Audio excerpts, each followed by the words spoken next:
Welcome to This Week in Missouri Politics from our Missouri Times streaming studio in Jefferson City, Missouri.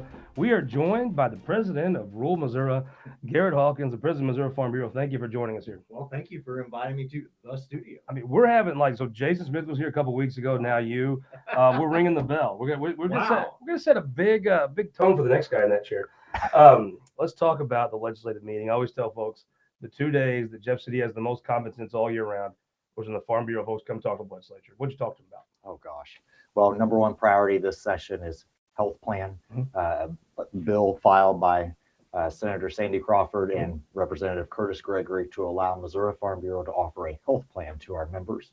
We also talked about the need to continue to build on private property rights protections, building on success in the last session, and then look at beginning farmers and ways that we can do more to help with the transfer as we think about the generational transfer of agriculture in the state. You know, gosh, I figured part of that when you went and talked to folks was a bit of thank you for that special session. Absolutely. I mean, it's still, I'll tell you this, there was a lot of folks. I run into some folks in and around the governor's circle, and they'll be like, I tell you, that special session, I had reservations, which I think a lot of people do. Maybe everybody but him and Willard. And I tell you, that thing, when the dust settled, I mean, it was a home run for ag and everybody that worked on it, and the governor, obviously, but you had to have, that had to kind of fire your folks up a little bit to know, hey, we came in, we shot hard and came out a winner. It did. I mean, honestly, at the end of last session, there was just fatigue. I mean, our folks have been working for and calling for the renewal of these tax credits that really are no-brainers in terms of their effectiveness and their return on investment for not just agriculture, but the entire state. And so going into the special session, you know, when we sat down with the governor and he gave us the hard message, we knew that we had to be right there. And, you know, again, I'm really proud of him, but there are a number of leaders who stepped up. Dean Plocker. It's hard to say, you know, sometimes I think we've all understood he's from the country part of town and country, but I'm not sure that we have a more effective advocate for rural Missouri right now than Dean Plocker. Well, he worked it hard, and that was evident to ultimately get the votes that were needed to get this package through. And honestly, Scott, for us to clear the deck, to clear the slate, and know that there's certainty for the next few years with regard to the tax credit renewal, it allows our members to focus on other pressing issues. And that's why it was so important to get that certainty out of the way and let us work on the next set of priorities. It's a little frustrating sometimes, though. Like, you know, rural folks don't step up when historic tax credits get renewed and say, no. Those come to us. What are you going to do for me? I saw a lot of folks in the suburbs decide they would just, it was it for them. Well, what do we get? And the fact was, well, a better state, a good investment, we all get along. And that wasn't enough. It was an interesting thing. I've watched the reaction to that. You know, rural folks aren't going to be the ones that stand up and scream at being victims and whine all day. No. But I did see some folks be like, so there has to be something in it for you personally in your district to get something out of this. It sometimes I worry we're too nice. Because when we came back to ask, not even for something new, just to get back to even. Just get back to even. You're exactly right. It took you and Dean Plocker having some knuckles attached to those votes. You know, it's just unfortunate that sometimes it feels like agriculture can be taken for granted. Absolutely. In terms of the economic contribution that we make to the state. And again, these have a proven track record through the years that we're proud of. And essentially, it's just unfortunate that every few years we have to re-justify and make the argument yet again of why these incentives are a smart investment for the state. So when you said to break this down, I mean, as the MASBA credits were just renewed, it's not like it's a new thing, it's a tested and good program. But now that it's been renewed, you look forward to healthcare plans. I think that's not, when you see Garrett Hawkins, president of Farm Bureau, I'm not expecting you to talk about healthcare plans, but I talked to some friends. The number one way someone loses their farm, if you're a farm bureau, you're probably not going out planting crazy crops. You're probably not making risky investments. The number one way you lose your farm is you get sick. You're right. And unfortunately, through the years, I've heard too many stories of fellow farmers who are either going uninsured or underinsured with expensive, catastrophic plans that are literally only there if there is an extreme injury on the farm. And that's unfortunate. You know, as you think about the changes in healthcare policy over the last decade, the Affordable Care Act changed the landscape for many, to the positive in some respects. But for farmers and those who are self-employed, many who are good, hardworking, tax-paying citizens, they've been left behind by essentially a donut hole. Yeah. And Medicaid doesn't cover them. The Affordable Care Act subsidies don't cover them because we make just enough oftentimes to fall above that. So here we are. We're caught with trying to go to the marketplace. In some cases, you have one carrier. In 52 counties, we have two carriers that may offer one plan each. So very little competition for extremely expensive plans that are catastrophic plans, It basically. strikes me, who's against this? I mean, I think if you could just get half the folks that like to eat dinner on board with the Farm Bureau having health insurance, I think that would do it. Who's against this? Well, I mean, again, for those that are concerned about competition in a different way or something that's different, okay, this is different, but it's not unproven. 6 state farm bureaus now offer, due to their action within their general assemblies, now offer health plans to their members. And what we're seeing, those health plans are helping fill a need for those who have been left behind. And for those folks, Scott, it's a difference maker of whether that young man or woman's able to come home to the farm, because now they know they have this major risk protected in their lives. It may mean that a spouse doesn't have to go to town, or maybe is able to come home from town to actually work alongside on the farm where they're needed. So too many times I hear about these discussions that are happening around the kitchen table about the one thing that's affecting the farm, the family, the business. The one issue that's hanging out there is health coverage. And we have an option to be able to fix it. It won't fix it for everybody, but I truly believe helping some is better than helping none. Well, let's talk about something that helps no one that I can tell. Essentially, they've come up with in Washington this plan where if you tip over a bucket of water, somehow Joe Biden can come out there and say, "That's mine now. I'm in charge of that." It's this thing called Waters of the United States, something like that. But I think it's a nice little acronym, and I'm sure it sounds good. But in the day, I mean, basically, it means if your trough leaks, they can come out and regulate it. Scott, it's deja vu for many of us in agriculture who have felt this regulatory whiplash through the years. I mean, in reality, for decades, we have paid the price that in 1972, when Congress enacted the Clean Water Act, that they failed to draw the bright lines of where federal jurisdiction ends and where state jurisdiction picks up. Therefore, we've been in this regulatory ping pong match for decades, made worse during the Obama years when the 2015 rule came out and Missouri Farm Bureau led among state farm bureaus in calling for a ditching of the rule. We saw the Trump administration answer the call and actually give us bright lines in the Navigable Water Protection Rule. And now you see the Biden administration essentially going back to before 2015. But what I see is regulatory creep. They're going to get us to the Obama era rule in terms of being so expansive that it goes beyond water and regulates dry land. But it's going to take a case-by-case decision-making process all across this country to get us to that expansive regulatory state. So looking forward, I mean, there's a Supreme Court case, I guess, winding its way through. That's right. I guess you could see a bill passed through Congress. That seems like not maybe that doesn't seem as real. When do you expect the Supreme Court ruling to come down? Well, it could be as late as June at the end of the Supreme Court session. I hope it's earlier.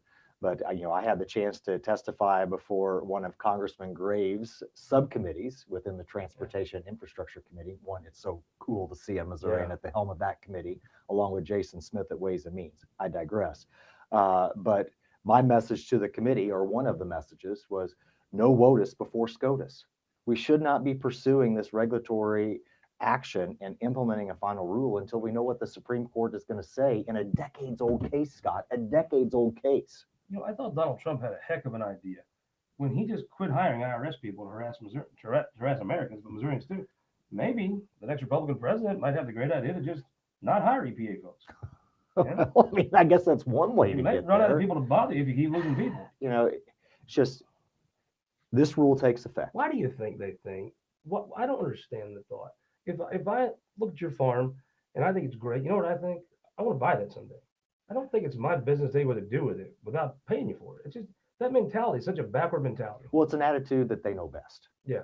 And I believe in Missouri, we've long been leading the conversation of environmental stewardship and being frontline conservationists.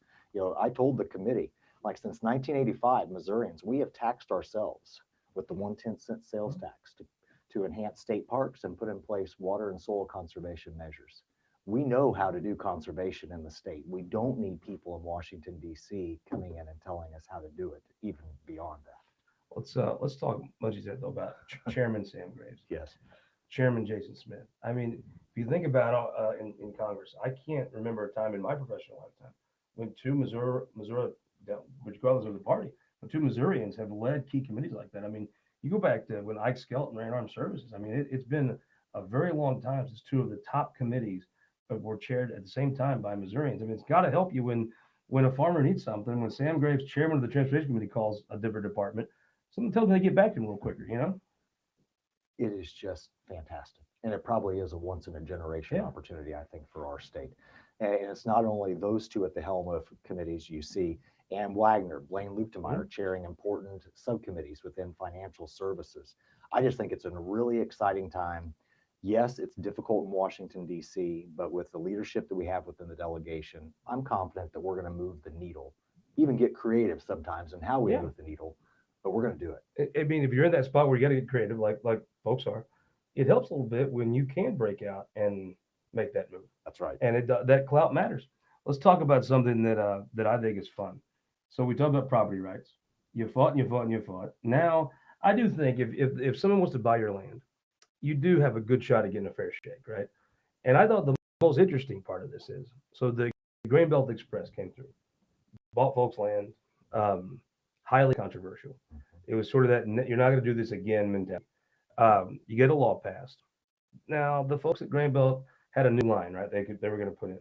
Now I guess technically they could have pencil whipped it and went in under the old law if they got it done or started before the new law went into effect, and probably legally they could have had all the lawyers make it work. I saw you come unglued, and about 48 hours later, all of a sudden they're going to follow that new law. Speaking of clout, that's got to make a Farm Bureau member like myself, like my son Gussie. That's kind of cool when you could speak up, and you don't have to have a big legislative for fight for you. You don't have to have a big court case. They back down. Well, fortunately, in this case, it's an example. This organization is bigger than me or any one of our members. Sure. And what is always humbling every day is knowing that I've got 147,000 plus member families, and that's what drives me every day. Along with knowing that the decisions that we make today are trying to leave a better tomorrow for those who are going to follow us. In this case, private property rights have been fundamental to Missouri Farm Bureau since 1950. And as we think about the Biden administration transforming power generation and transmission as we know it, Missouri truly is leading the conversation, I think, in a lot of ways of trying to balance landowner concerns and needs with that of energy security.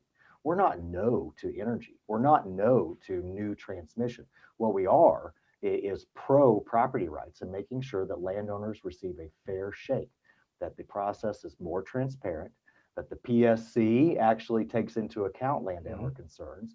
And ultimately, when this awesome power of eminent domain has to be used, it should only be used under extreme circumstances and people should be compensated fairly. Well, I mean, you're going to have some, if you're going to have infrastructure, it's going to be a little eminent domain.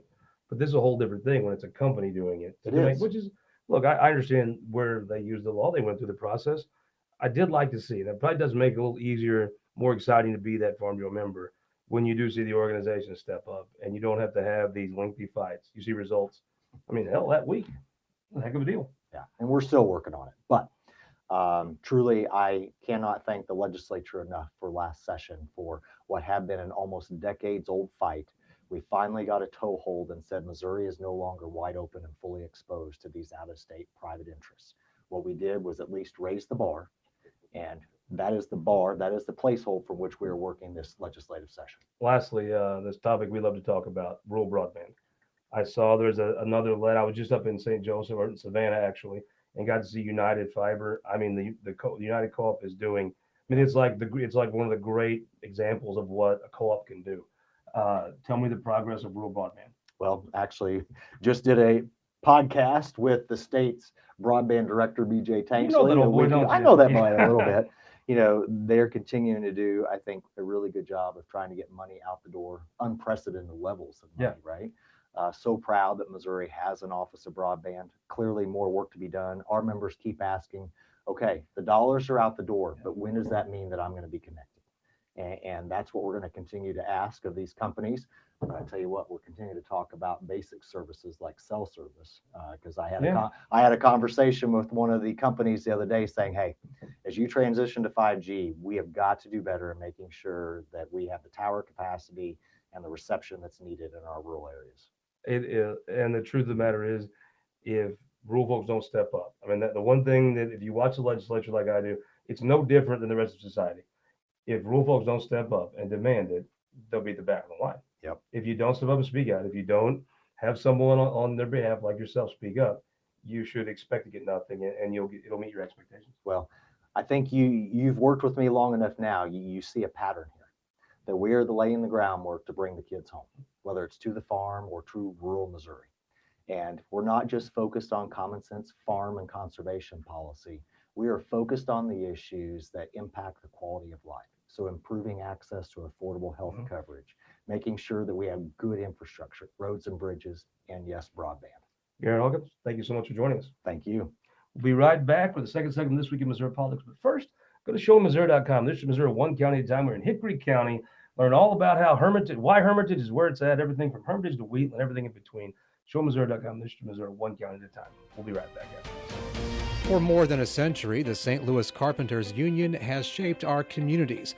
Through trusted alliances, we deliver skilled professional craftspeople while our business partners provide the kind of quality jobs that keep our economy humming. It's a blueprint that has worked since 1882.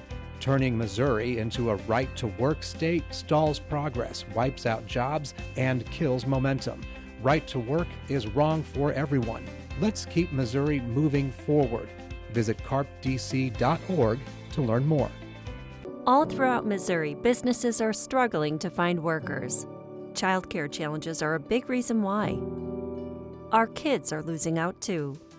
Through high-impact early childhood investments, we can support the workforce of today and better prepare our workforce of tomorrow. Empower families with the resources they need to succeed. Reduce crime and avoid costly interventions, saving taxpayers money. Together, we can make Missouri the best place to work, raise a family, and be a kid. Data captured by our state-of-the-art monitors helps us pinpoint the timing and location of severe weather more accurately and respond to trouble more quickly. Ameren Missouri's investment in smart technologies like this is one way we're improving reliability and restoring power faster than ever. Responding to trouble before trouble hits. That's energy at work. Ameren, Missouri. Welcome back to This Week in Missouri Politics to our streaming studio here in Jefferson City, Missouri. I really enjoyed folks stopping by. The president of rural Missouri, always fun to talk to. Now we have the mayor, incoming, I guess, of the city of Jefferson, the state capital, Ron Fitzwater, a Capitol fixture. Thank you for coming back on the show. Thank you. It's great to be here with you. So just so we're technically correct, you are running for mayor for the first time and Correct. Completely unopposed, like nobody wanted to run against you. Unopposed, which is very nice. Got about, I guess, another 30 days or so before you actually get sworn in. Tell me, though, it's got to be an honor. I know it's an honor. I see it on the faces of people that live here, the people that serve in city government. It's a great honor to host the state capitol. It is a great honor. This is a great city. We've got great potential. I've got ideas that I want to help implement, but we've got great potential here. People love to come here. Yeah. Hopefully we're treating them right. I want us to treat them better, and we've got some ideas of things that we can do to make this an even better city. It is to me, although it's central Missouri, it's a little more Catholic, a little more, frankly, even German than where I'm from. It has a small town feel. There is definitely a small town community where folks know each other and neighbor helps a neighbor. It's small enough for that. But then you've got this terrific institution downtown with the state capitol. And I tell you what, if you come to Jeff City, anybody's watching this, if you come in, walk around downtown. You've got shoe stores. You've got great restaurants. You've got a place to have a drink. And if you come at the 4th of July or on a holiday, the flags are out. And if you come in the summer, there's flowers hanging off the light post. It is truly, the city has made a concerted effort to make it a tremendous experience for folks to come enjoy their state capitol. I hope people feel that way. I mean, if strangers, out of towners ask somebody, how to get to someplace, people are polite. They'll probably know something about your family by the time the conversation ends. But yeah, people here are friendly. It's a comfortable place to live, and it's just been great for Karen and I and our family. And hypothetically, maybe at some point, the city might write fewer of those notes for them to take home with them if they park somewhere for 20 seconds. Well, But we're going to work on tell me that. about this. Is one of my favorite places of all. Missouri does a wonderful job of celebrating the 4th of July. I don't think anybody can hold a candle to the event that Jefferson City puts on. I mean, the streets shut down. There's a carnival. It is just, you almost get the butterflies thinking about it. Tell folks what happens here on the 4th of July. Well, I can tell you what used to happen here on the 4th of July. It used to be a 2 or 3 day celebration, and we would have a carnival come to town, and there were just a lot of events going on, bands coming in, then a parade, and then followed up by a lot of vendors and food courts and beer gardens and just a lot going on, and then of course finalized by the big fireworks show. This year it's a 1 day event, which is very frustrating. So we're going to pack most of that into 1 day. There will not be a carnival, and most of the activities are going to be centered around the Capitol grounds. So I don't know who made that decision, but I think July 4th, 2024 is going to go back to old style. It is just such a special feeling. It is. It's And a I mean, the great place time. is packed, and it's anybody's connection to Jeff City comes here for that. And I always thought it was just such a great. Everybody does a great job. There's a many great celebrations.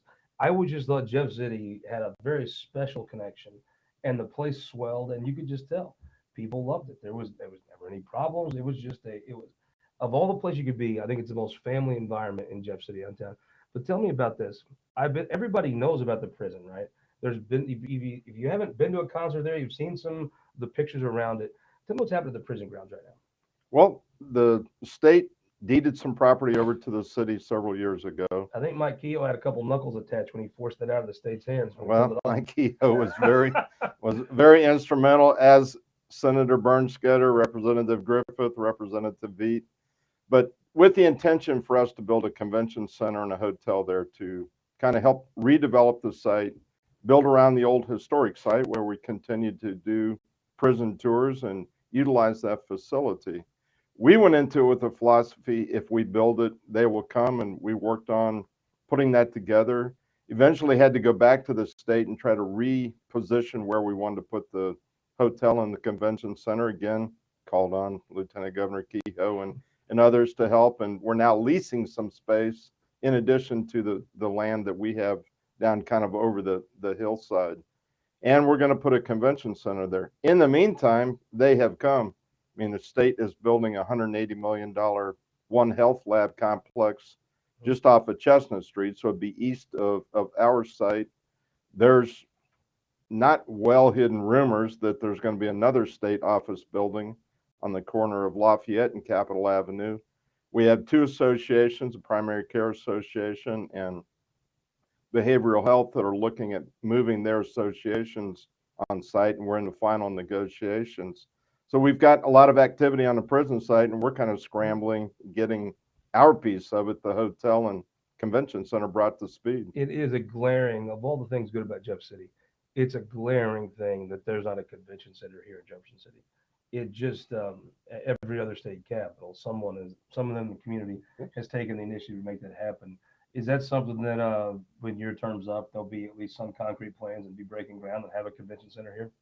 We will have a convention center on that site if we can get our plans put together. But yes, my every intention, we're probably going to have to tweak what we're currently doing. It's not working, and that's hopefully some of the leadership I hope I can bring to the city. Well, I've seen though, just in Jeff City, in the last few years, you had a great development across the road from the Capitol at the Marriott. You've got another hotel out by the mall complex. I mean, folks, business people realize people come here to stay. Maybe it's 1 or 2 nights, but they come here to stay. And I mean, that's been some very positive hotel developments showing. I think there's a path for this. Absolutely. The courtyard is booked during legislative session. People want to stay in nice facilities. And yes, I run an association. I cannot bring my association to my own hometown. I have no place I can put my meeting. State government utilizes facilities out of our city because they don't have places where they can do some of their events. This town will support a convention center if it's done right. Let's talk about something that supports this town a great deal. When you talk about state employee pay, right? That's somewhat of a you're in Chillicothe or Dexter, that's somewhat of a foreign thought. Maybe you need to, you want a good state government, so you have to pay people. But in Jeff City, that means a boom to the economy. Absolutely. And we all compete for employees, especially in this marketplace. And the state has to do what's appropriate. And I think the move that they made was very appropriate. But yes, those people invest those dollars back into our community. 70% of our workforce drives in, but most of those shop here and spend dollars here. So yeah, the investment that the state makes and not only paying them more, but keeping them in the process and keeping those jobs filled helps our community. I'm so sorry for people that don't have the sense enough to live here. They have to drive in. What a terrific thing they're missing out on. Speaking of some of the investments state made, Ron Richard will never ever get enough credit. I think that capital might have fell in the river. Ron Richard put his foot down and said, "We're going to make our capital. We're going to make it work." The refurbishments, and it's so easy. Not easy. There's a lot in it for a politician to say, "I'm going to build a bridge and put my name on it." Ron Richard did the hard work. Really, if you don't pay attention, you come here 5 years ago, you might not even realize what he did. Mm-hmm. But he kept that capital from falling in. It looks terrific. How important is that to this area?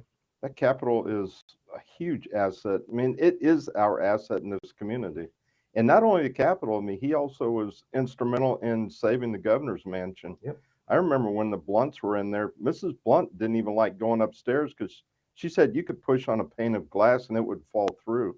And he made sure that we had dollars available and worked with the Blunts, and they were very gracious in working with it. As you know, most governors shied away from that because they didn't want to be attached to it. And Ron Richards said, "No, that's the people's house of Missouri, and we're going to take care of it." And he did the same thing with the Capitol. The whole state's proud of Ron Richard. But let's talk about a senator now that you're specifically proud of. Your son, Travis Fitzwater, a freshman senator. He's really hit the ground running. It's got to make you proud to see folks come up and say, "Boy, he's doing a good job." It absolutely is. And, I take a little pride that he kind of cut a little bit of the political bug from me, but then he got his mannerisms and his kindness from his mother. So I think he blended the two together very well. But yeah, it's just a privilege to work with him because I take our legislation over. Obviously, he has a great interest in what we do, but just to watch him build and network. And the nice thing about him is he builds relationships on both sides of the aisle. He really does want to get things done for the state of Missouri. And Lieutenant Governor Kehoe made the comment that you can't find someone more conservative than him. So it's not as if he's given up his conservative principles, but he knows how to use that and build bridges to get things done. And that's what you want out of a senator. Ron Fitzwater, we hope you'll come back on This Week in Missouri Politics when we could call you Mayor Ron Fitzwater. Well, I appreciate the invite, and I absolutely will. And that's it. We'll be back next week from the state capitol on This Week in Missouri Politics.